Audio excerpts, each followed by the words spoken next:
강진희는 고요했다. 그녀의 작은 아파트 거실은 마치 깊은 숲속의 오두막처럼 세상의 소음과 단절되어 있었다. 낡은 원목 식탁 위에는 김이 모락모락 나는 허브티 한 잔과 오래된 종이책 한 권이 놓여 있었다. 저녁 9시, 뉴스는 흘러나왔지만 그녀의 시선은 창밖의 희미한 도심 불빛에 머물러 있었다. 오늘따라 유난히 고요한 밤이었다. 시계 초침 소리가 규칙적으로 공간을 채웠고 간혹 멀리서 들려오는 자동차 소리만이 그녀가 세상과 완전히 단절된 것이 아님을 알렸다. 그녀는 외롭지 않았다. 다만 스스로 선택한 고요함 속에 잠겨 있을 뿐이었다. 진희는 원래 이토록 조용한 삶을 살던 사람이 아니었다. 30대 중반의 나이에 그녀는 이미 군대 내에서 전설로 불리는 존재였다. 그러나 지금 그녀는 잠시 그 모든 것을 내려놓고 이름 없는 강진희로 살아가고 있었다. 지난 몇 년간 숨가쁘게 달려온 시간들, 그리고 최근 불거진 군 내부의 복잡한 정치적 역학 관계 속에서 그녀는 잠시 한 발 물러서 있기로 결정했다. 그것은 명령이자 동시에 그녀 자신의 선택이기도 했다. 덕분에 그녀는 오랜만에 평범한 일상을 맛보고 있었다. 그녀의 일상은 지극히 단순했다. 아침에는 일찍 일어나 동네 뒷산을 산책하고 오후에는 근처 유기동물 보호소에서 자원봉사를 했다. 그리고 저녁에는 이렇게 홀로 차를 마시며 책을 읽거나 발코니 작은 화단에 심은 허브와 꽃들을 돌보곤 했다. 흙냄새와 풀잎 냄새가 그녀의 지친 마음을 위로해 주었다. 군인의 삶은 늘 긴장과 위기의 연속이었기에 이런 소박한 평화는 그녀에게 더할 나위 없는 휴식이었다. 그녀의 왼쪽 손목 안쪽에는 희미한 흉터가 길게 나 있었다. 얼핏 보면 그저 오래된 상처처럼 보였지만 가까이서 보면 날카로운 것에 베인 듯한 흔적이었다. 진희는 종종 무의식 중에 그 흉터를 쓸어내리곤 했다. 그것은 그녀가 겪었던 수많은 전투와 임무 속에서 얻은 훈장 같은 것이었다. 한때는 그 흉터에 얽힌 이야기가 수십 권의 무용담을 만들 수 있을 만큼 드라마틱했지만 지금은 그저 그녀만의 비밀스러운 표식일 뿐이었다. 빅빅. 갑자기 현관문 비밀번호를 누르는 소리가 들렸다. 진희는 고개를 들었다. 이런 시간에 찾아올 사람은 없었다. 그녀의 표정에 미세한 경계심이 스쳤다. 잠시 후 투박한 군용 부츠 소리가 복도를 울렸다. 곧이어 묵직한 노크 소리가 2번 들렸다. 진희는 차를 내려놓고 천천히 문을 열었다. 문 밖에는 익숙한 얼굴이 서 있었다. 육군본부의 김동식 대령이었다. 그는 경직된 표정으로 진희를 바라보았다. 그의 손에는 꽤 두툼한 서류 가방이 들려 있었다. 강 대령님, 오랜만입니다. 김동식 대령의 목소리는 낮고 단호했다. 진희는 눈썹을 살짝 올렸다. 김 대령님께서 이 시간에 무슨 일이십니까? 그녀의 목소리에도 미세한 긴장감이 실렸다. 평소라면 김 대령이 직접 찾아올 일이 없었기 때문이었다. 김동식 대령은 안으로 들어서며 답했다. 죄송합니다만 급한 호출이 있어서 말입니다. 그는 거실을 훑어보았다. 그의 시선은 진희의 단출한 옷차림과 작은 아파트를 잠시 맴돌았다. 상황이 좋지 않습니다. 상부에서 강 대령님께 복귀를 명하셨습니다. 진희는 찻잔을 내려놓고 김 대령을 응시했다. 복귀라니요? 저는 당분간 압니다. 김동식 대령이 그녀의 말을 끊었다. 그러나 이번 건은 다릅니다. 서울 외곽에 위치한 특수전사령부 예하 제3정찰대대에서 내부적인 문제가 발생했습니다. 비리 의혹과 기강회의가 심각한 수준이라 보고되었습니다. 게다가 차기 특수작전 그림자 습격의 핵심 부대로 선정된 곳인데 이대로라면 작전 수행에 막대한 지장이 있을 겁니다. 그는 서류 가방에서 두툼한 파일을 꺼내 진휘에게 건넸다. 내부 감찰 결과 대대장부터 주요 간부들까지 연루된 정황이 포착되었습니다. 그러나 증거가 불충분하고 조직적인 은폐가 이루어지고 있습니다. 그래서 상부에서는 강 대령님을 특별 감사관으로 파견하여 조용히 문제를 해결하고 부대 기강을 바로잡으라는 지시를 내렸습니다. 진희는 파일을 받아들었다. 표지에는 극비라는 붉은 글씨가 선명했다. 특별감사관이라 제 신분은요, 공식적으로는 민간자문위원 신분으로 위장하여 잠입하게 될 겁니다. 대령님의 진짜 신분은 극비에 붙여질 것이며 누구에게도 발설해서는 안 됩니다. 심지어 대대장에게도요. 오직 극소수의 지휘부만이 알고 있습니다. 부대 내에서는 단순한 행정 담당 혹은 전문 연구원 정도로 알려질 것입니다. 대령님의 특기를 고려하여 부대 내 전술 훈련 개선을 명목으로 파견되는 것으로 위장했습니다. 문제는 그 부대의 분위기가 매우 폐쇄적이고 외부인에 대한 경계심이 강하다는 점입니다. 특히 대령님의 외모나 성별에 대한 편견이 심한 곳입니다. 김동식 대령의 말에 진희의 눈빛이 살짝 흔들렸다. 그는 덧붙였다. 죄송합니다. 그러나 이것이 가장 효율적인 방법이라고 판단되었습니다. 대령님의 능력을 아는 저희로서는 달리 방법이 없습니다. 잠입하여 내부의 실체를 파악하고 필요한 경우 직접적인 개입을 통해 문제를 해결해야 합니다. 진희는 잠시 침묵했다. 그녀는 손에 들린 파일을 내려다보았다. 민간자문위원, 행정 담당. 오랜만에 느껴보는 몸 열감이었다. 평생을 군에 바치고 최전선에서 수많은 생사를 넘나들며 쌓아 올린 그녀의 모든 것이 고작 그런 이름으로 위장되어야 한다니. 그러나 그녀는 이내 평정심을 되찾았다. 그녀는 언제나 임무를 우선시했다. 그리고 이런 불의는 그녀가 가장 참을 수 없는 것이었다. 알겠습니다. 그녀의 목소리는 차분했지만 단호했다. 언제부터입니까? 모레부터입니다. 자세한 내용은 파일 안에 있습니다. 부디 조심하십시오. 김동식 대령은 경례를 붙이고 황급히 자리를 떴다. 진희는 파일과 함께 홀로 남겨졌다. 창밖은 여전히 고요했지만 그녀의 마음속에는 이미 폭풍이 일기 시작했다. 그녀는 다시 군복을 입어야 했다. 하지만 이번에는 계급장을 숨긴 채 겉으로는 아무것도 아닌 존재로 들어가 가장 깊숙한 곳에서 썩어가는 뿌리를 뽑아내야 했다. 그리고 그녀는 알고 있었다. 이 임무가 결코 쉽지 않을 것이라는 것을. 어쩌면 그 것전이시야 어떤 전장보다 더 치열할 수도 있다는 것을. 그녀의 손목 안쪽 흉터가 유난히 더 뜨겁게 느껴지는 밤이었다. 평범한 일상과의 작별이었다. 폭풍 전에 고요함이 끝나는 순간이었다. 그녀는 굳은 결심을 한 듯 창밖에 어둠을 응시했다. 강진희가 제3정찰대대에 도착한 날은 습하고 무더운 7월의 한가운데였다. 위장신분인 민간자문위원 강진희라는 이름표를 달고 여튼 회색의 심플한 원피스를 입은 그녀는 여느 평범한 여성과 다름없어 보였다.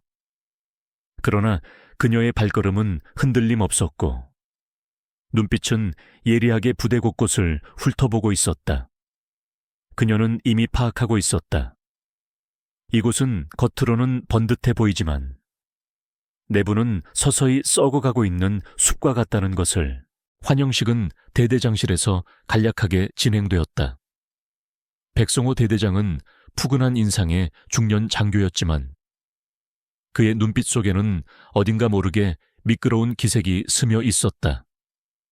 그는 진희에게 형식적인 환영 인사를 건네며 귀한 분이 오셔서 영광입니다. 부디 저희 대대의 전술 역량 강화에 큰 도움을 주시길 바랍니다. 라고 말했다. 그의 말은 공손했지만 어딘지 모르게 비꼬는 듯한 뉘앙스가 느껴졌다. 마치 쓸데없는 참견 말고 적당히 있다 가라는 무언의 메시지 같았다. 환영식이 끝난 후 진희는 사무실로 안내되었다. 그녀의 자리는 부대 내에서도 가장 한적하고 중요하지 않은 구석에 배치되어 있었다. 이는 그녀를 부대 주요 업무에서 멀리 떨어뜨려 놓으려는 의도임이 분명했다. 진희는 개의치 않았다. 오히려 그녀의 정체를 숨기기에는 더할 나위 없이 좋은 환경이었다. 며칠 동안 진희는 조용히 부대원들의 움직임을 관찰했다. 그녀는 서류를 검토하는 척하며 주변의 대화에 귀를 기울였고 식사 시간에는 구내식당에서 부대원들의 분위기를 살폈다.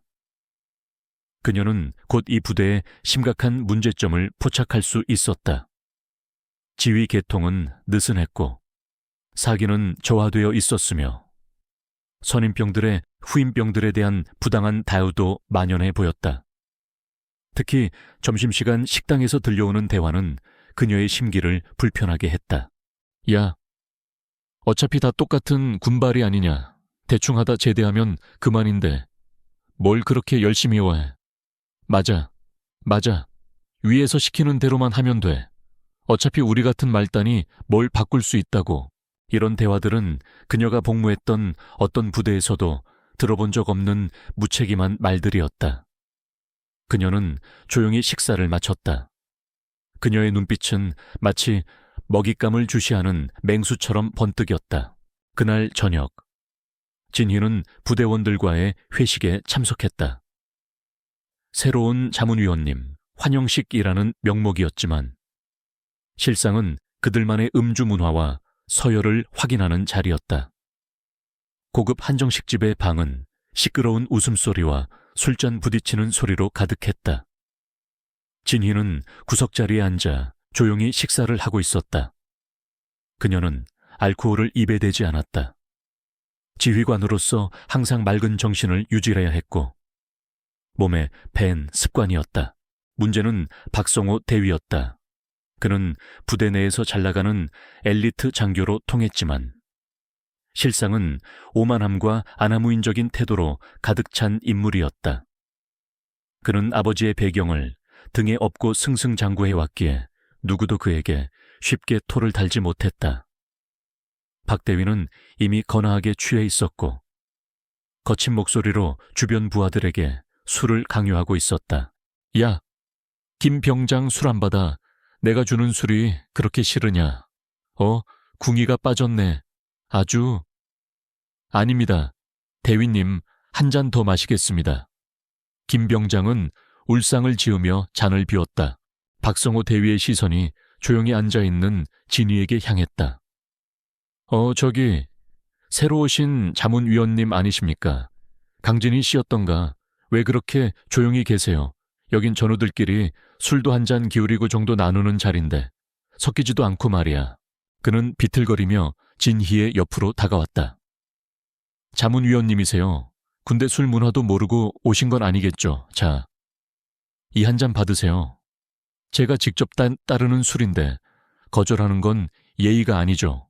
그는 젓가락으로 진희 앞에 놓인 빈 술잔을 두드렸다. 진희는 고개를 들고 그를 바라보았다. 죄송합니다. 박 대위님, 저는 술을 잘 마시지 못합니다. 그리고 업무상 술을 자제하는 것이 원칙입니다. 그녀의 목소리는 차분했지만 단호했다. 박성호 대위의 얼굴에 비웃음이 떠올랐다.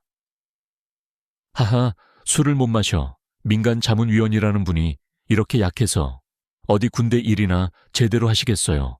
허약한 여자분이라니. 저희 부대 분위기에 안 맞는데 말이죠. 그의 말 속에는 조롱과 경멸이 노골적으로 담겨 있었다. 아니면 저처럼 잘 나가는 남자가 따라주는 술이라 부담스러우신가 하긴. 생긴 건 멀쩡해도 속은 좀 여리신가 보네. 주변의 다른 장교들과 부사관들은 박성호 대위의 눈치를 보며 억지 웃음을 지었다. 아무도 그의 무례함을 지적하지 못했다. 심지어 대대장 백성호조차 못 들은 척 다른 곳을 보고 있었다. 진희는 잠시 침묵했다. 그녀의 눈빛 속에서 싸늘한 빛이 스쳐 지나갔다. 마치 얼음장처럼 차갑게 식어가는 호수 같았다. 그녀는 평생을 국가와 군을 위해 헌신하며 살아왔다. 그러나 지금 이 하찮은 자에게 능력과 품위를 동시에 모욕당하고 있었다. 순간적으로 끓어오르는 분노를 억누르는 것은 쉬운 일이 아니었다. 하지만 그녀는 이곳에 온 목적을 잊지 않았다. 그녀의 임무는 그들의 오만함을 직접적으로 깨부수는 것이 아니라 그들의 오만함이 만들어낸 문제를 해결하는 것이었다. 제가 업무를 어떻게 처리하는지는 앞으로 보여드리겠습니다. 박 대위님, 진희는 간결하게 답했다. 더 이상 상대할 가치도 없다는 듯이. 그러나 박성호 대위는 멈추지 않았다. 그는 진희의 태도에 더욱 기분이 상한 듯 보였다. 흥 보여준다니 뭘 보여준다는 건지 군대 일은 힘든데 이렇게 비실비실해서 어디 제대로 할 수나 있겠어. 괜히 와서 우리 부대 분위기나 흐리지 말고 조용히 있다 가시죠. 그는 진희의 잔에 억지로 소주를 따르며 말했다. 자, 그냥 한 잔 마시고 끝냅시다. 이런 자리에선 분위기 맞춰주는 게 예의 아니겠어. 사회생활 해봤으면 알 거 아니야. 안 그래? 진희는 잔을 밀어냈다. 그녀의 표정은 여전히 침착했지만 주변의 공기가 미묘하게 차가워지는 것을 느낄 수 있었다. 다시 말씀드리지만 저는 마시지 않겠습니다. 박성호 대위는 잔을 들고 그대로 진희의 눈앞까지 가져갔다. 이봐요, 강진희 씨. 내가 지금 당신이 새로 왔다고 봐주는 것 같은데 이래서는 군대에서 못 버텨. 당신 같은 사람은 우리 부대에 필요 없어. 그냥 얌전히 짐 싸서 돌아가는 게 좋을걸. 그의 목소리에는 위협적인 기운이 감돌았다. 그 순간 옆 테이블에 앉아있던 김민준 소령이 일어섰다. 그는 정의롭고 고든 성품의 장교였지만 박성호 대위의 배경 때문에 늘 불이익을 받아왔다. 그는 진희에게 동정심과 함께 미묘한 호기심을 느끼고 있었다. 박 대위님, 그만하시죠. 강 위원님은 술을 못 드신다고 하지 않습니까? 김민준 소령의 개입에 박성호 대위는 눈을 부릅떴다. 김민준 소령, 당신은 빠져. 내가 지금 신입을 교육하고 있잖아. 아니, 이봐요. 강진희 씨. 내가 진짜 열받게 하면 당신 여기서 한 발자국도 못 나갈 줄 알아. 진희는 차가운 눈빛으로 박성호 대위를 응시했다. 그녀의 내면에서는 강력한 본능이 꿈틀거렸다. 모든 것을 집어치우고 저 오만한 자의 멱살을 잡고 그의 어깨에 붙은 계급장을 찢어버리고 싶었다. 그러나 그녀는 스스로를 제어했다. 지금은 때가 아니었다. 그녀는 이 부대에 파견된 민간 자문위원일 뿐이었다. 그녀는 술잔을 들었다. 그리고 박성호 대위를 똑바로 바라보며 말했다. 저는 제 임무를 완수할 것입니다. 그리고 박 대위님께서는 앞으로 저의 업무 처리 방식을 직접 보게 될 것입니다. 그녀는 잔에 담긴 술을 테이블에 조용히 쏟아버렸다. 단호하고 침착한 행동이었다. 그 행동에 박성호 대위는 얼굴이 불그락푸르락해졌다. 그는 모욕감을 느꼈다. 이런 건방진, 그는 더 이상 말을 잇지 못했다. 진희의 눈빛이 너무나 차갑고 강렬했기 때문이었다. 그것은 단순한 분노가 아니라 오랜 시간 단련된 전사의 눈빛이었다. 박 대위는 순간적으로 위축되는 것을 느꼈다. 그러나 그는 이내 자존심을 회복하려는 듯 비웃으며 말했다. 흥 두고 봅시다. 이 부대에서 누가 더 오래 버티는지. 그날 회식 이후 박성호 대위는 진희를 공개적으로 무시하고 비난하는 것을 넘어 그녀의 업무를 방해하기 시작했다. 그는 중요한 서류를 고의로 누락시키거나 회의 일정을 통보하지 않고 심지어 그녀의 컴퓨터에 바이러스를 심어 업무를 마비시키기도 했다. 그는 진희가 스스로 지쳐서 나가떨어지기를 바랐다. 진희의 평화로웠던 일상은 완전히 파괴되었다. 그녀는 더 이상 숨어 지낼 수 없었다. 박성호 대위의 지속적인 방해와 괴롭힘은 그녀의 인내심을 시험했지만 동시에 그녀 안에 잠들어 있던 전투 본능과 정의감을 깨웠다. 이 부대에서 더 이상 물러설 곳은 없었다.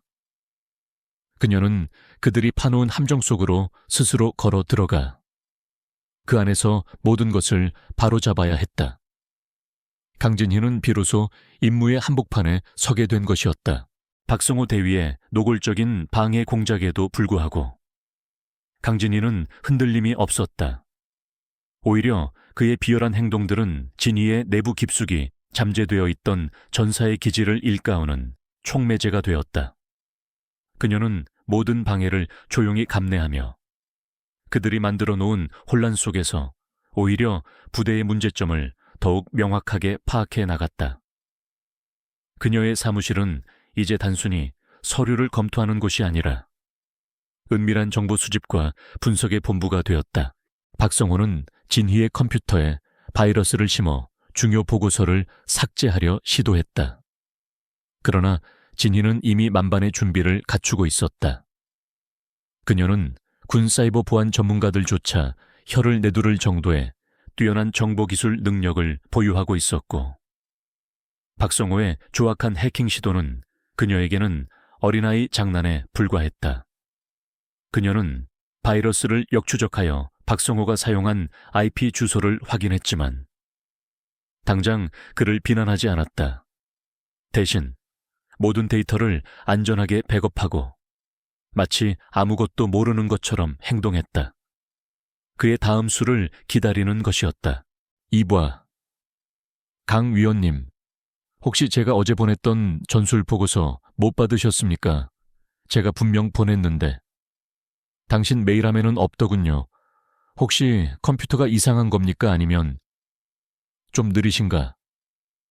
박성호 대위는 회의실에서 비아냥거리는 투로 진희를 몰아붙였다. 다른 장교들은 그의 편에 서서 피시굽거나 못 들은 척 시선을 피했다. 진희는 침착하게 답했다. 보고서는 받지 못했습니다. 박 대위님, 제게 필요한 자료는 제가 직접 찾아서 분석하겠습니다. 그녀는 박성호의 시선을 피하지 않고 똑바로 응시했다. 그의 도발에 넘어가지 않는 그녀의 태도는 박성호를 더욱 불쾌하게 만들었다. 매일같이 박성호 대위는 진희의 약점을 찾으려 애썼다. 그는 진희가 민간인이며 여자라는 점을 끊임없이 강조하며 그녀의 권위를 깎아내리려 했다. 그러나 진희는 그의 모든 시도를 무표정하게 받아넘겼다. 그녀의 이런 태도는 오히려 일부 젊은 부사관들 사이에서 그녀에 대한 호기심과 함께 미묘한 존경심을 불러일으켰다. 특히 김민준 소령은 진희의 행동 하나하나를 주의 깊게 지켜보고 있었다. 그는 박성호의 오만함에 염증을 느끼고 있었고 진희의 조용하지만 강단 있는 모습에서 이전에는 볼 수 없었던 희망을 발견하고 있었다.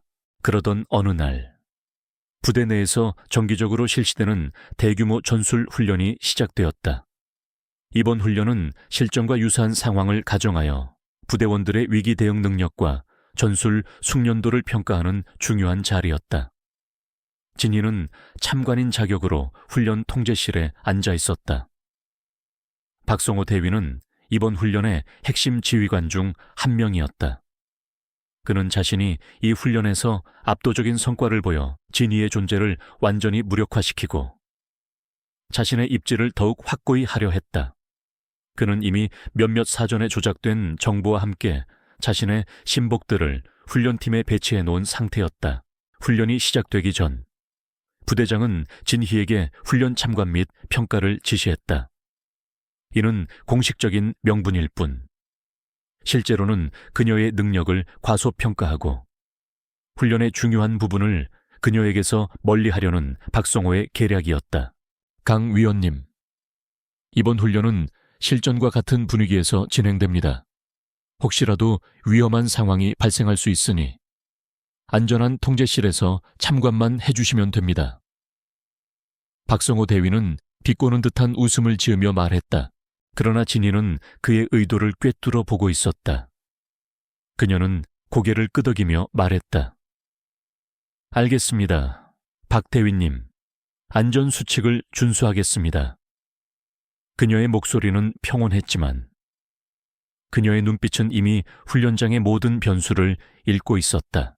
훈련은 부대 외곽의 험준한 산악 지형에서 펼쳐졌다. 특수 침투 및 목표물 제거가 주된 임무였다. 훈련의 백미는 팀별로 주어진 암호를 해독하고 특정 지점에 숨겨진 기밀 문서를 찾아 제한 시간 내에 복귀하는 것이었다. 박성호 대위는 자신의 팀원들을 이끌고 선두에 섰다. 그는 훈련 시작부터 진희가 있는 통제실에 자신의 우월함을 과시하듯 무전으로 자신의 위치와 상황을 시시콜콜 보고했다. 현재 A팀 목표 지점 400m 전방에 도달했습니다. 속도 최상입니다. 그러나 훈련 중반 예상치 못한 상황이 발생했다. 갑작스러운 국지성 폭우가 쏟아지면서 산사태가 발생했고 훈련 경로 중 하나였던 협곡지대가 완전히 고립된 것이다. 무전은 끊겼고 지도상에 표시되지 않은 새로운 위험구역이 생겨났다. 게다가 엎친 데 덮친 격으로 한 팀이 조난 신호를 보냈다. 훈련장에서 낙오된 팀이었다. 훈련 통제실은 순식간에 아수라장이 되었다. 보고보고 낙오팀의 위치가 파악되지 않습니다. 협곡지대가 완전히 무너졌습니다. 다른 팀들도 진입이 불가능합니다. 백성호 대대장은 얼굴이 하얗게 질렸다. 이게 무슨 일이야? 당장 모든 팀의 훈련 중단을 명령하고 수색 구조팀을 투입해 대대장님, 통신이 완전히 두절되었습니다. 무전도. 위성통신도 먹통입니다. 산사태로 인해 모든 통신망이 마비된 것 같습니다.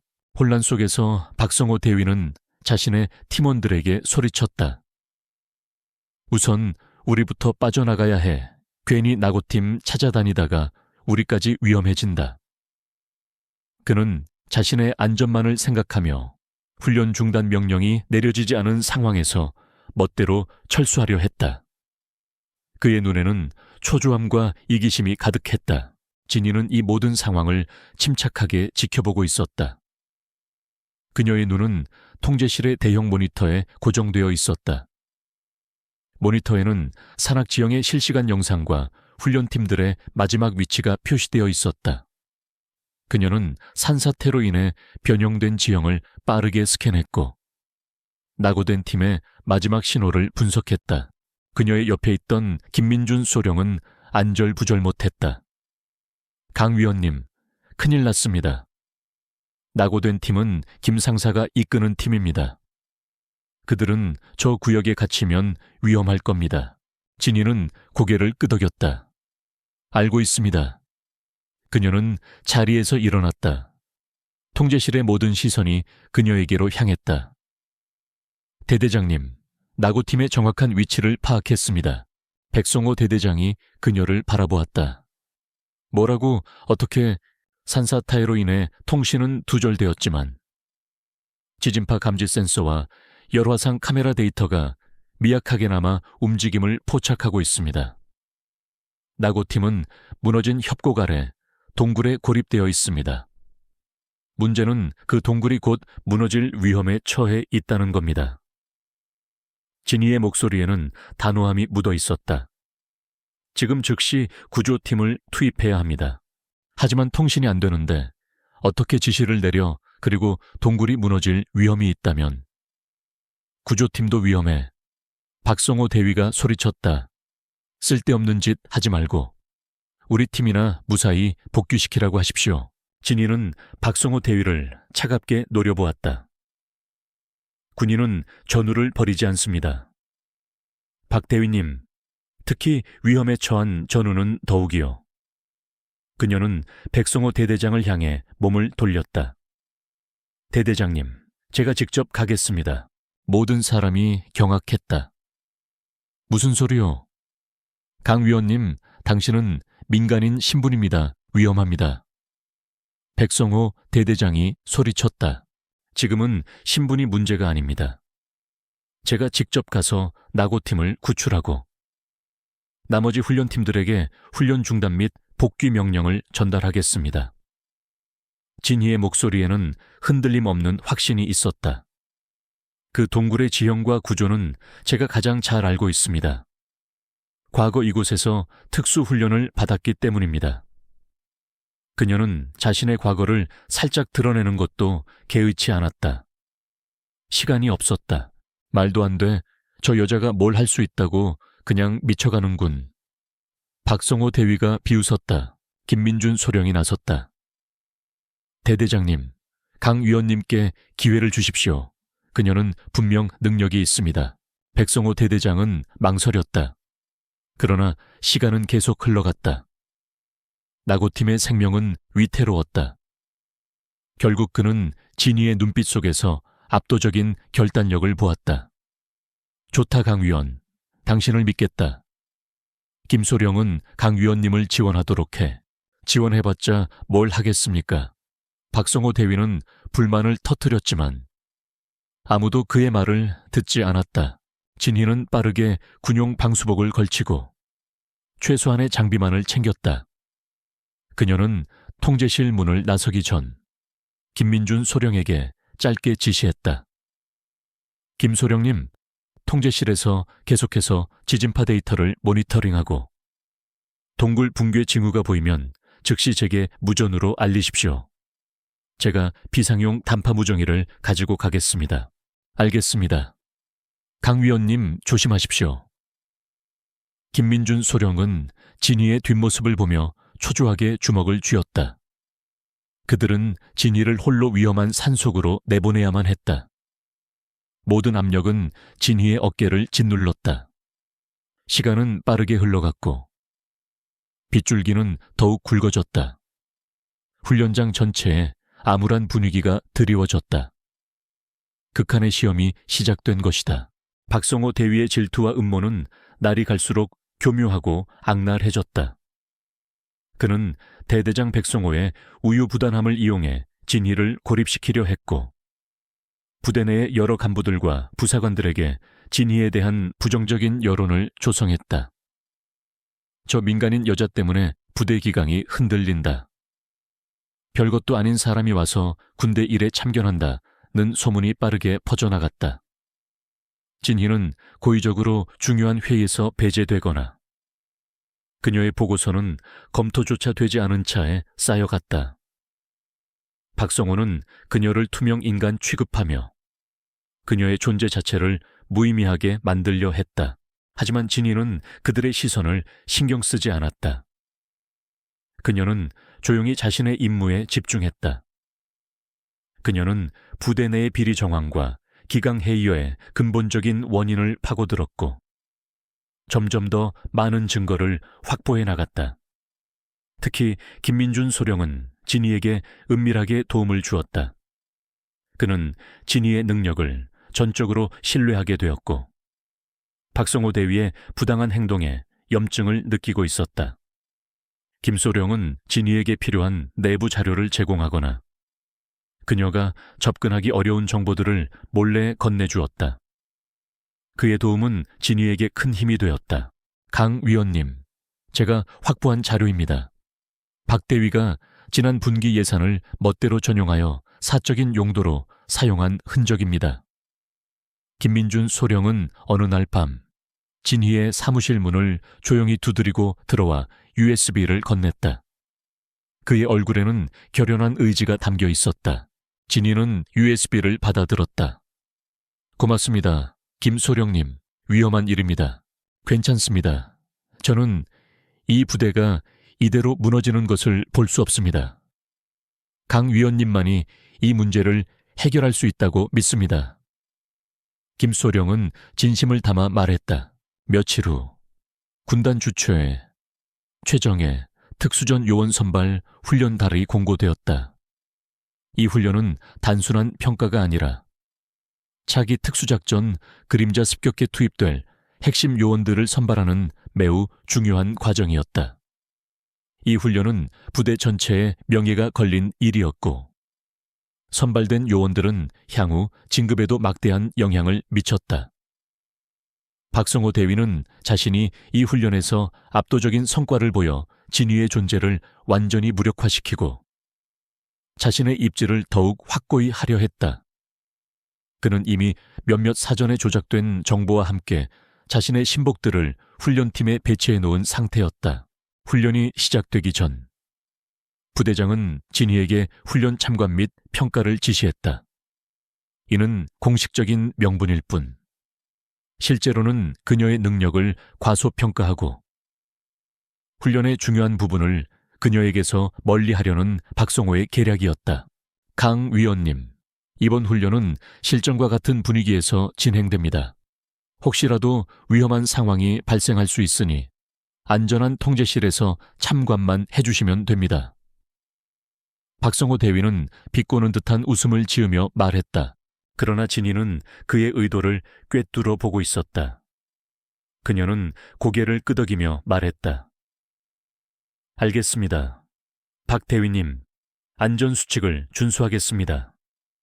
그녀의 목소리는 평온했지만 그녀의 눈빛은 이미 훈련장의 모든 변수를 읽고 있었다. 훈련은 부대 외곽의 험준한 산악 지형에서 펼쳐졌다. 특수 침투 및 목표물 제거가 주된 임무였다. 훈련의 백미는 팀별로 주어진 암호를 해독하고 특정 지점에 숨겨진 기밀 문서를 찾아 제한 시간 내에 복귀하는 것이었다. 박성호 대위는 자신의 팀원들을 이끌고 선두에 섰다. 그는 훈련 시작부터 진희가 있는 통제실에 자신의 우월함을 과시하듯 무전으로 자신의 위치와 상황을 시시콜콜 보고했다.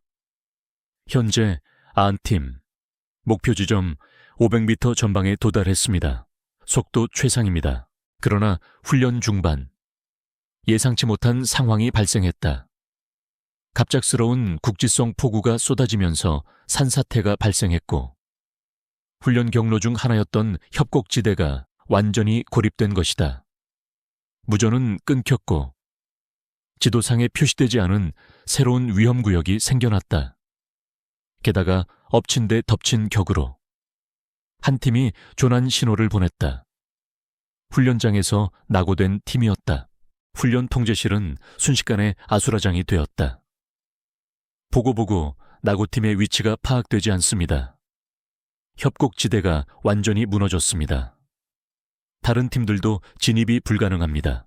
백성호 대대장은 얼굴이 하얗게 질렸다. 이게 무슨 일이야. 당장 모든 팀의 훈련 중단을 명령하고 수색 구조팀을 투입해 대대장님, 통신이 완전히 두절되었습니다. 무전도. 위성통신도 먹통입니다. 산사태로 인해 모든 통신망이 마비된 것 같습니다. 혼란 속에서 박성호 대위는 자신의 팀원들에게 소리쳤다. 우선 우리부터 빠져나가야 해. 괜히 낙오팀 찾아다니다가 우리까지 위험해진다. 그는 자신의 안전만을 생각하며 훈련 중단 명령이 내려지지 않은 상황에서 멋대로 철수하려 했다. 그의 눈에는 초조함과 이기심이 가득했다. 진희는 이 모든 상황을 침착하게 지켜보고 있었다.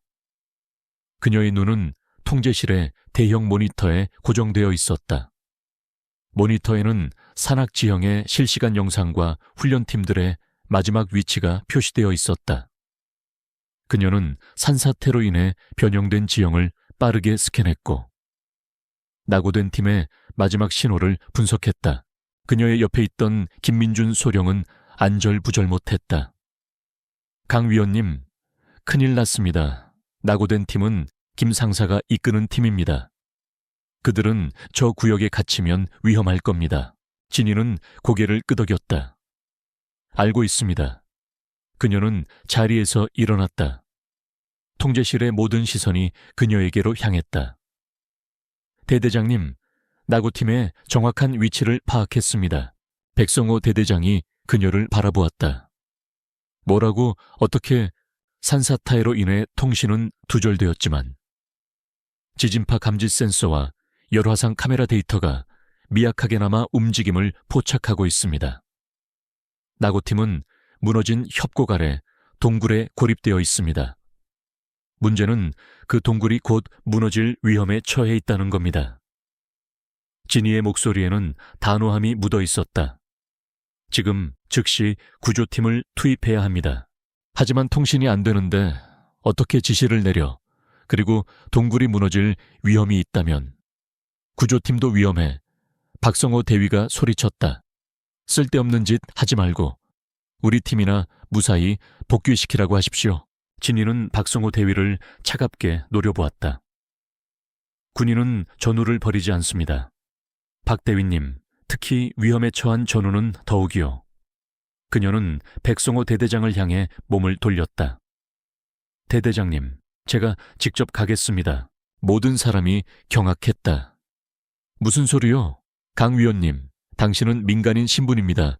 위험합니다. 백성호 대대장이 소리쳤다. 지금은 신분이 문제가 아닙니다. 제가 직접 가서 나고팀을 구출하고 나머지 훈련팀들에게 훈련 중단 및 복귀 명령을 전달하겠습니다. 진위의 목소리에는 흔들림 없는 확신이 있었다. 그 동굴의 지형과 구조는 제가 가장 잘 알고 있습니다. 과거 이곳에서 특수훈련을 받았기 때문입니다. 그녀는 자신의 과거를 살짝 드러내는 것도 개의치 않았다. 시간이 없었다. 말도 안 돼. 저 여자가 뭘 할 수 있다고 그냥 미쳐가는군. 박성호 대위가 비웃었다. 김민준 소령이 나섰다. 대대장님, 강 위원님께 기회를 주십시오. 그녀는 분명 능력이 있습니다. 백성호 대대장은 망설였다. 그러나 시간은 계속 흘러갔다. 나고팀의 생명은 위태로웠다. 결국 그는 진이의 눈빛 속에서 압도적인 결단력을 보았다. 좋다, 강 위원. 당신을 믿겠다. 김소령은 강 위원님을 지원하도록 해. 지원해봤자 뭘 하겠습니까? 박성호 대위는 불만을 터뜨렸지만 아무도 그의 말을 듣지 않았다. 진이는 빠르게 군용 방수복을 걸치고 최소한의 장비만을 챙겼다. 그녀는 통제실 문을 나서기 전 김민준 소령에게 짧게 지시했다. 김소령님, 통제실에서 계속해서 지진파 데이터를 모니터링하고 동굴 붕괴 징후가 보이면 즉시 제게 무전으로 알리십시오.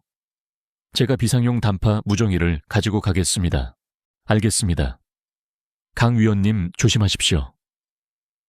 김민준 소령은 진이의 뒷모습을 보며 초조하게 주먹을 쥐었다.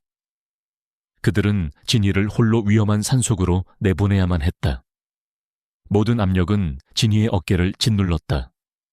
시간은 빠르게 흘러갔고 빗줄기는 더욱 굵어졌다.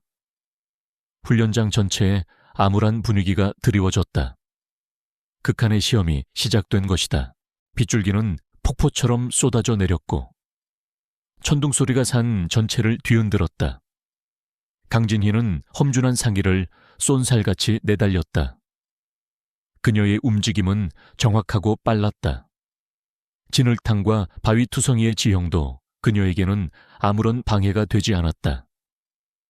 그녀의 전술화는 미끄러운 바위 위에서도 완벽한 접지력을 유지했고 그녀의 시선은 짙은 안개 속에서도 목표를 향해 흔들림 없이 나아갔다.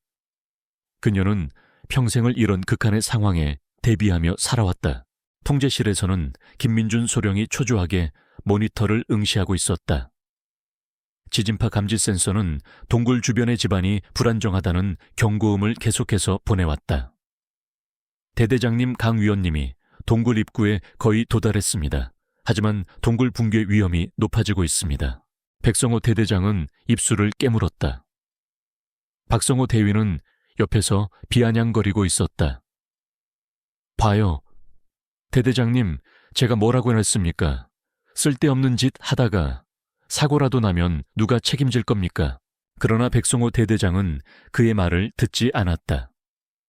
그의 시선은 오직 진희의 위치를 나타내는 작은 점에 고정되어 있었다.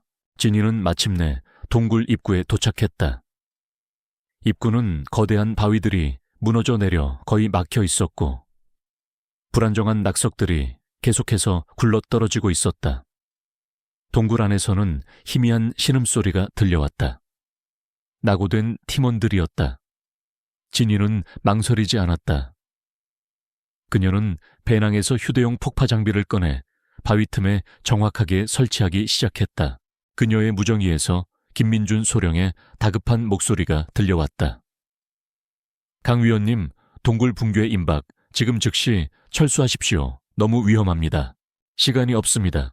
진희는 짧게 답하고 폭파 스위치를 눌렀다. 깡, 귀청을 찢는 듯한 폭발음과 함께 동굴 입구를 막고 있던 바위들이 산산조각 났다. 폭발의 진동으로 동굴 천장에서 돌멩이들이 우수수 떨어져 내렸다. 그녀는 재빨리 몸을 피했고 동굴 안으로 진입했다. 동굴 내부는 어둡고 습했으며 부상당한 팀원들의 신음소리가 더욱 선명하게 들려왔다. 낙오된 팀은 김 상사를 포함한 3명의 병사였다. 한 명은 다리가 부러졌고 다른 한 명은 정신을 잃은 상태였다. 김 상사는 부상당한 전우들을 부축하며 간신히 버티고 있었다. 김 상사 괜찮으십니까? 진희는 침착하게 물었다. 김 상사는 진희를 보고 경악했다. 강 위원님, 어떻게 여기에... 어서 피하십시오. 동굴이 무너질 겁니다. 시간이 없습니다. 지금 당장 이들을 안전한 곳으로 옮겨야 합니다. 진희는 침착하게 지시했다. 그녀는 의식을 잃은 병사를 등에 업고 김 상사에게는 다리 부러진 병사를 부축하게 했다. 바로 그때였다. 우르르릉 동굴 천장이 무너지기 시작했다. 거대한 바위 덩어리가 진희와 팀원들이 서 있는 곳으로 떨어져 내렸다. 모든 것이 끝났다고 생각하는 절망적인 순간이었다. 통제실의 모니터에도 동굴 내부가 무너져 내리는 장면이 그대로 송출되었다. 박성호 대위는 비웃음을 터뜨렸다. 결국 저 여자도 별 수 없군. 저러다 죽으면 누가 책임질 건데. 그러나 진희는 포기하지 않았다. 그녀는 극한의 상황 속에서 빛나는 동물적인 감각과 오랜 훈련으로 다져진 판단력으로 본능적으로 움직였다. 그녀는 등 뒤의 병사를 더욱 꽉 붙잡고 김상색의 왼쪽으로 빨리 라고 소리치며 무너지는 바위를 피해 간신히 몸을 던졌다. 그녀의 몸은 이미 수많은 상처로 가득했지만 그녀의 눈빛은 결코 흔들리지 않았다. 그녀는 낙석이 멈춘 틈을 타 팀원들을 이끌고 동굴 밖으로 전속력으로 빠져나왔다. 동굴을 벗어나자마자 또 다른 위기가 닥쳤다. 거친 빗줄기로 인해 급류가 형성된 계곡이 그들의 앞을 가로막은 것이다. 뒤에서는 아직 불안정한 동굴이 계속해서 무너지고 있었다. 진퇴양난의 상황이었다. 강 위원님, 이대로는 건널 수 없습니다. 김 상사가 절규했다. 진희는 주저하지 않았다. 그녀는 허리춤에 매달려 있던 얇고 튼튼한 와이어를 꺼내 반대편 절벽에 있는 바위에 정확하게 고정시켰다. 그리고 한 손으로 부상당한 병사를 업고 다른 손으로는 와이어를 잡고 거친 물살 위를 건너기 시작했다. 김 상사와 다른 병사도 진희를 따라 조심스럽게 건넜다. 그녀의 근력과 균형 감각은 인간의 한계를 뛰어넘는 듯 보였다. 통제실의 모든 사람들은 숨죽이며 모니터를 바라보고 있었다. 화면 속의 진희는 거센 빗줄기와 급류 속에서도 흔들림 없이 전진하고 있었다. 그녀의 모습은 마치 고대 전설 속의 여전사 같았다. 그리고 마침내 그들이 계곡을 건너 안전한 지대에 도착하는 순간 통제실에 믿을 수 없는 음성이 울려 퍼졌다. 강 대령 잘했어. 그 목소리는 바로 합동참모본부장의 것이었다. 통제실 문이 열리고 대한민국의 군복을 입은 최고위 장성이 직접 모습을 드러냈다. 그의 뒤에는 국방부 장관을 비롯한 여러 고위 장성들이 따르고 있었다. 모든 사람의 얼굴에는 경악과 혼란이 뒤섞였다. 합참의장은 모니터 속에서 진희가 부상당한 병사들을 이끌고 안전지대로 향하는 모습을 보며 고개를 끄덕였다. 그리고는 통제실 안의 모든 장교들을 둘러보며 싸늘한 목소리로 말했다. 강진희 대령은 이번 특수전 작전 그림자 습격해 총괄 지휘관으로 내정된 인물이다. 그리고 그녀는 육군 최연소 여군 대령이자 특수전 사령부 역사상 가장 뛰어난 전술 전문가로 평가받는 인물이다. 지난 몇 주간 이곳에 민간 자문위원으로 파견되어 이 부대의 실상을 파악하고 있었다. 뭐라고요? 박성호 대위의 얼굴은 하얗게 질렸다. 그는 충격으로 몸을 제대로 가누지 못했다. 민간인 여자라고 그토록 무시하고 괴롭혔던 사람이 사실은 자신과는 비교조차 할 수 없는 군 최고의 장성이자 총괄 지휘관이었다니 그의 세상이 무너져 내리는 듯 했다. 주변의 모든 장교들도 경악을 금치 못했다. 그들은 자신들이 어떤 엄청난 실수를 저질렀는지 깨닫고 온몸의 피가 차갑게 식는 것을 느꼈다.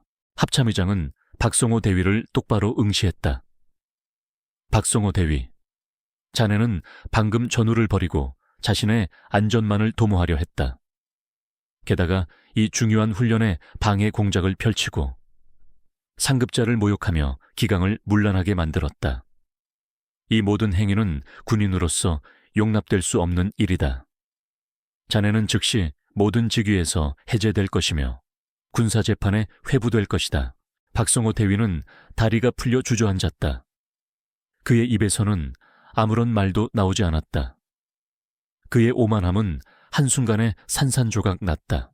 잠시 후 진이가 부상당한 병사들과 함께 훈련장으로 복귀했다. 그녀의 옷은 진흙으로 더럽혀져 있었고 얼굴에는 피곤한 기색이 역력했지만 그녀의 눈빛은 여전히 강렬하게 빛나고 있었다. 합참의장은 그녀에게 다가가 경례를 붙였다. 강 대령, 고생 많았네. 임무 완료다. 진이는 침착하게 경례를 받아들였다. 통제실 안에 모든 장교들과 병사들은 일제히 그녀에게 경례를 붙였다. 그들의 시선은 이제 경멸이나 호기심이 아닌 깊은 존경과 경외심으로 가득 차 있었다. 그들은 자신들의 눈으로 한 명의 진정한 영웅이 어떻게 역경을 극복하고 자신의 명예와 능력을 증명해 보이는지 똑똑히 목격했다. 특히 김민준 소령은 눈물을 글썽였다. 그의 얼굴에는 안도감과 함께 깊은 존경심이 서려 있었다. 그는 진희의 진정한 가치를 가장 먼저 알아본 사람이었기에 그녀의 승리가 더욱 감격스럽게 느껴졌다. 진희는 모든 이들의 존경과 찬사 속에서 비로소 자신에게 씌워졌던 모든 오해와 편견을 벗어던지고 빛나는 명예를 되찾았다. 그것은 단순히 승리가 아니라 진실의 승리였다. 합동참모본부장의 정역적인 등장과 강진희 대령의 신분 공개는 제3정찰대대 전체를 뒤흔들었다. 훈련 통제실은 숙연한 침묵에 휩싸였고 공포와 경외심이 뒤섞인 분위기가 감돌았다. 특히 박성호 대위는 얼굴이 잿빛으로 변한 채 주저앉아 있었다. 그의 오만함은 먼지처럼 흩어졌고 남은 것은 형언할 수 없는 두려움뿐이었다. 합참의장의 단호한 명령에 따라 박성호 대위는 그 자리에서 모든 직위가 해제되었고 즉시 군사경찰에 의해 연행되었다. 그는 끌려가는 와중에도 말도 안 돼. 내가 왜? 라고 중얼거렸지만 아무도 그의 말을 들어주지 않았다.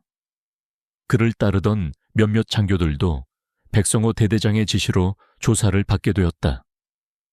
그들은 박성호의 비리 행각과 강진희 대령에 대한 방해 공작에 직간접적으로 연루되어 있었기에 그들 역시 엄중한 처벌을 피할 수 없었다. 박성호 대위가 벌인 사적인 예산 전용, 공문서 조작, 그리고 훈련 중 발생한 통신 교란 시도 등은 군법에 따라 중대한 범죄로 다루어질 것이었다. 그의 화려했던 군 경력은 한순간에 산산조각 났다. 백성호 대대장은 합참의장 앞에서 무릎을 꿇고 사죄했다. 합참의장님, 부대 관리를 소홀히 한 저의 불찰입니다. 모든 책임을 지겠습니다.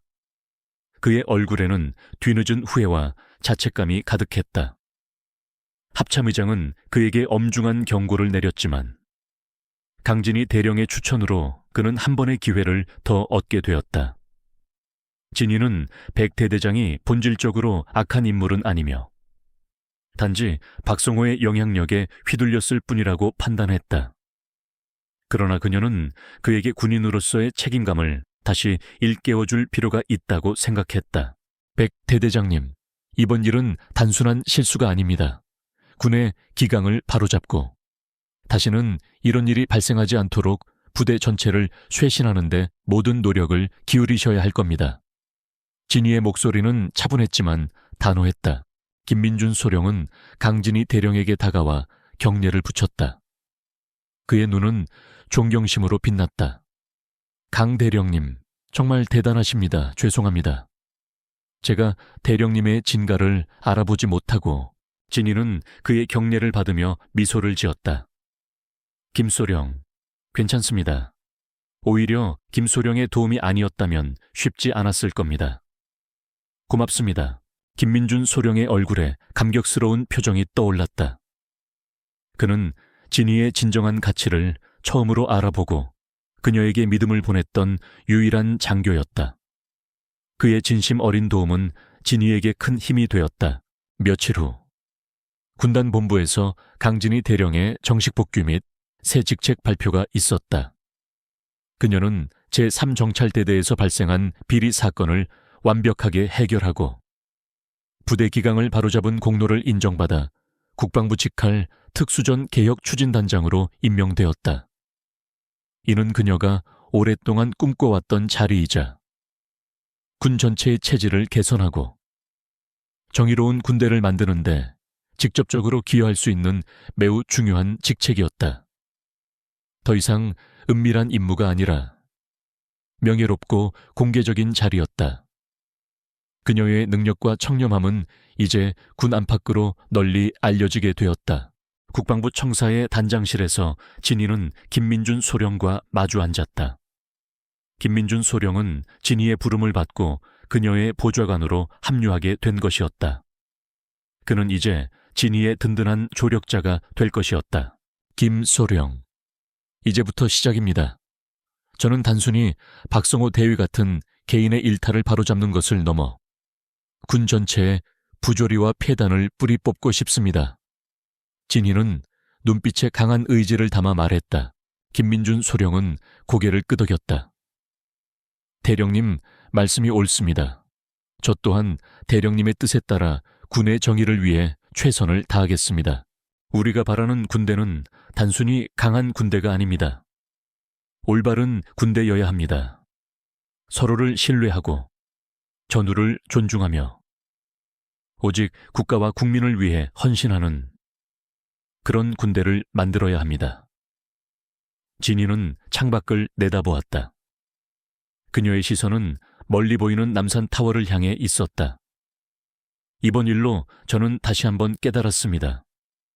진정한 힘은 계급이나 권력에서 나오는 것이 아니라 사람의 됨됨이와 올곧은 신념에서 나온다는 것을요.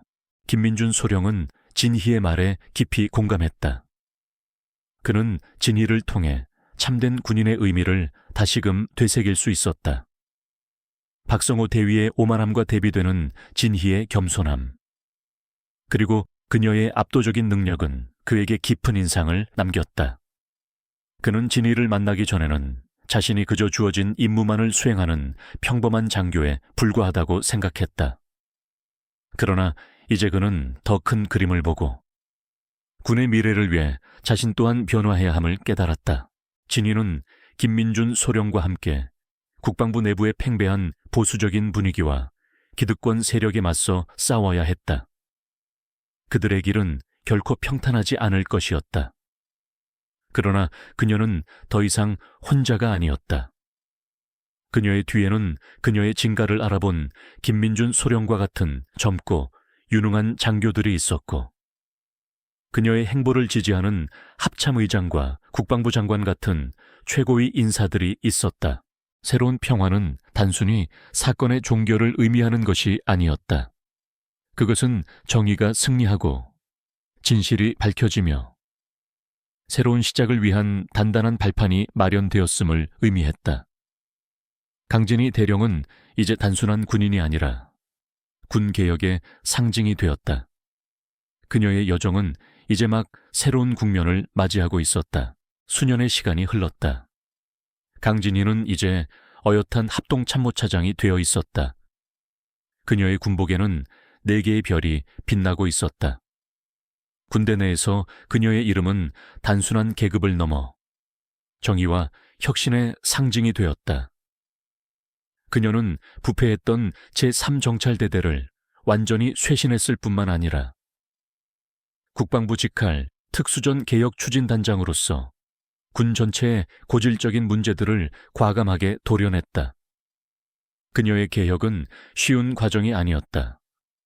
수많은 기득권 세력의 반발과 은밀한 방해가 있었지만 진희는 단 한 번도 물러서지 않았다. 그녀의 옆에는 이제 김민준 소장이 든든한 조력자로 서 있었다. 그는 진희의 그림자처럼 그녀의 모든 개혁에 동참했고 그녀의 뜻을 이해하며 묵묵히 자신의 역할을 수행했다. 김 소장은 강진희의 개혁 정신을 가장 잘 이해하고 따르는 후배 장교이자 그녀의 가장 믿음직한 신복이 되었다. 그는 진희와 함께 군 내부의 투명성을 강화하고 불합리한 관행을 철폐하며 장병들의 사기 진작을 위한 다양한 정책들을 성공적으로 추진했다. 박성호 대위는 군사재판에서 중형을 선고받고 불명예 전역한 후 사회에서도 완전히 매장되었다. 그의 이름은 군대 내 부조리의 대명사로 기억될 뿐이었다. 그를 따랐던 다른 간부들 역시 그들의 죄과에 합당한 처벌을 받았다. 정의는 비록 더디더라도 결국 승리한다는 것을 보여주는 사례였다. 강진희는 탁월한 능력과 강직한 성품으로 대한민국 국군 전체의 긍정적인 변화의 바람을 불러일으켰다. 그녀는 단순히 명령을 내리는 장군이 아니었다. 그녀는 직접 현장을 찾아 장병들과 소통하고 그들의 고충을 듣고 해결해 주려 노력했다. 그녀는 군의 엘리트 코스를 밟아온 장군이었지만 여전히 가장 낮은 곳에서 묵묵히 땀 흘리는 병사들의 노고를 잊지 않았다. 어느 맑은 가을날 진희는 강진희 장학재단 설립 기념식에 참석했다. 이 재단은 그녀가 오랜 시간 구상했던 프로젝트였다. 군내에서 재능은 뛰어나지만 어려운 환경으로 인해 꿈을 펼치지 못하는 장병들을 지원하고 군인의 길을 걷고자 하는 젊은이들에게 교육 기회를 제공하기 위한 것이었다. 또한 군 복무 중 부상당하거나 순직한 장병들의 유가족을 돕는 데에도 사용될 예정이었다. 기념식 연단에 선 강진희의 얼굴에는 평화로운 미소가 번졌다. 더 이상 과거의 고독이나 피로감은 찾아볼 수 없었다. 그녀는 강인하면서도 온화한 카리스마를 발산했다. 저는 이 재단을 통해 단순히 돈을 지원하는 것을 넘어 젊은이들에게 꿈과 희망을 주고 싶습니다. 우리가 추구하는 군대는 강한 힘만 가진 것이 아니라 따뜻한 마음과 올바른 신념을 가진 인재들을 길러내는 곳이어야 합니다. 그녀의 목소리는 강당을 가득 메웠고 참석자들의 진심 어린 박수갈채를 받았다. 기념식이 끝난 후 진희는 재단 후원자들과 함께 작은 다과회를 가졌다. 그때 한 젊은 여군 장교가 그녀에게 다가와 조심스럽게 물었다. 합참 차장님, 제가 군인의 길을 걸을 수 있었던 건 모두 대령님 덕분입니다. 제가 힘들 때마다 대령님께서 이끌어주신 간견들을 들으며 포기하지 않을 수 있었습니다. 진희는 따뜻한 미소를 지으며 그 여군 장교의 어깨를 두드려 주었다. 당신의 열정과 능력이 당신을 이곳까지 이끌어온 겁니다. 나는 그저 길을 보여주었을 뿐입니다. 앞으로도 계속해서 정진하여 훌륭한 군인이 되십시오. 그날 저녁, 진희는 김민준 소장과 함께 재단 설립을 기념하는 작은 만찬을 가졌다.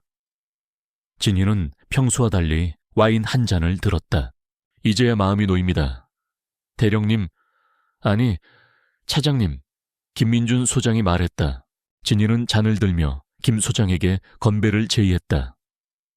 김 소장, 자네 덕분일세. 우리가 함께 만들어낸 결과일세. 저는 그저 차장님의 뜻을 따랐을 뿐입니다. 그러나 이제는 확신합니다. 차장님께서는 이 나라의 군대를 진정으로 변화시킬 분이라는 것을요. 진희는 창밖의 밤하늘을 올려다 보았다. 수많은 별들이 반짝이고 있었다. 그녀의 왼쪽 손목 안쪽에는 희미한 흉터가 여전히 남아 있었다. 그러나 이제 그 흉터는 과거의 고통이나 숨겨진 아픔의 상징이 아니었다. 그것은 그녀가 겪었던 모든 시련과 역경을 이겨내고 더 강하고 지혜로운 존재로 거듭났다는 강인함과 성장의 상징이었다. 그녀의 삶은 이제 고독한 전사의 길이 아니라 더 많은 이들을 이끌고 변화를 만들어내는 빛나는 여정이 되었다. 강진희는 다음 날 아침 일찍 일어나 오랜만에 자신의 작은 아파트 발코니로 향했다. 그곳에는 여전히 허브와 꽃들이 푸르게 자라고 있었다. 그녀는 화분에 물을 주며 따뜻한 햇살을 맞았다. 그녀의 얼굴에는 깊은 평화와 만족감이 깃들어 있었다. 고요하지만 외롭지 않은, 충만함으로 가득 찬 고요함이었다. 그녀는 이 모든 것이 새로운 시작이라고 생각했다. 그녀의 두 번째 봄은 이제 막 시작되고 있었다. 여러분, 강진희 장군의 이야기가 어떠셨나요? 그녀는 술자리에서 무시당했지만 결국 그녀의 진정한 능력과 인품으로 모든 편견을 부수고 최고의 자리에 올랐습니다.